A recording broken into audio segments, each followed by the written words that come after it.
વતન કંબીચર તાલુકો મોડાસા જિલ્લો સાબરકાંઠા કંબીચર ગામની અંદર હું તો નિવૃત્ત કર્મચારી છું. તેમ છતાં પણ વ્યવસાય બાપદાદાનો ખેતીનો ધંધો છે અને નિવૃત્તિ પછી પણ ખેતીની અંદર સંપૂર્ણપણે રસ લઈ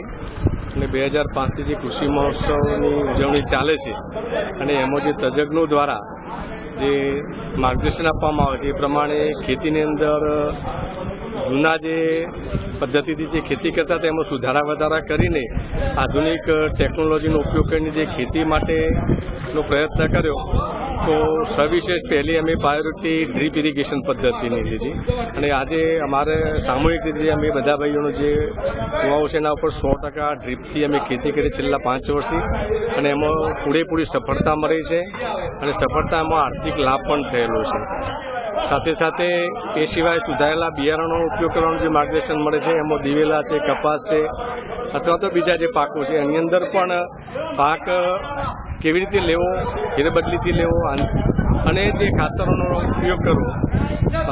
એમાં છાણિયું ખાતર છે, સેન્દ્રિય ખાતરો છે, ફર્ટિલાઇઝર ખાતરો અને પેસ્ટિસાઇડનો ઓછો ઉપયોગ કરી અને આધુનિક ટેકનોલોજી પ્રમાણે ખેતી કરી એનો પણ લાભ લઈને હાલ અમે એક ખેડૂત તરીકે છેલ્લા 5-6 વર્ષથી તો આ કૃષિ મહોત્સવનો લાભ લઈને સારી એવી ખેતી કરીને સમગ્ર ગ્રામની અંદર અમારા કંબીચર ગામની અંદર પણ 90% ડ્રીપ છે અને એની અંદર બાગાયતની અંદર પણ કેટલાક ખેડૂતો તરબૂચની અંદર સારી એવી પ્રગતિ કરી છે અને વીઘે ઉત્પાદન પણ લીધેલું છે. આજુબાજુ અમારા કંપાની અંદર પણ બટાકાની ચાલુ સાલે પણ ખેતી કરી એમાં પણ સારો એવો ઉતારો બેઠો, ભાવ પણ સારો મળે છે. તરબૂચની અંદર કેટલીક વખતે નુકસાન જાય છે વાયરસના કારણે, તેમ છતાં પણ એમાં અમારા ગામની અંદર 30% લોકો આ તરબૂચનો પણ ખેતી કરતા હોય છે. આમ